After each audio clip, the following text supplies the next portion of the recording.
Something small happened on a Tuesday that I have never stopped thinking about. My name is Walter Briggs. I'm 85 years old, and I've been trying to figure out for about 30 years now whether what I'm about to tell you even counts as a story. Because nothing happened, really. No accident, no argument, no dramatic moment anyone else would remember. Just a Tuesday. Just a perfectly ordinary Tuesday in October of 1993 that I have turned over in my hands almost every day since. I was 53 years old. I was working at the same accounting firm I'd been at for 21 years.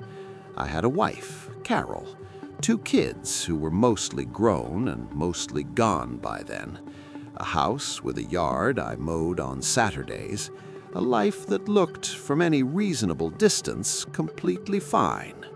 That morning I came downstairs and Carol was standing at the kitchen counter. She had her back to me. She was looking out the window at the backyard, just looking, not doing anything, just standing there with her coffee getting cold in her hand. I said, "Good morning." She said, "Good morning," back. I poured my coffee. I looked at the mail from the day before. I told her I'd be late because of a meeting. She said, "Okay," and I left. That was it. That was the whole thing. But something about the way she was standing at that window, something about the particular stillness of her, I noticed it. And I thought, I should ask her what she's thinking about. I should put my coffee down and stand next to her and ask her what she sees out there. And I didn't. I had a meeting. I had mail to look at. I had 21 years of mornings that had looked more or less like that one, and I had told myself somewhere along the way that the repetition meant everything was fine, that if something were wrong, surely I would know. Surely she would say something. Surely it would announce itself. I didn't know until much later, years later, that Carol had been unhappy for a long time. Not unhappy in a loud way, not in a way she advertised, just quietly, steadily, in the way that water moves through stone, slowly, without drama, for years. She never blamed me for that Tuesday. She never even mentioned it. I don't think she knew I noticed her at the window. I don't think she knew I had the thought and then let it pass. But I knew. We stayed married another 11 years after that. Good years, some of them. Real years. We weren't unhappy exactly.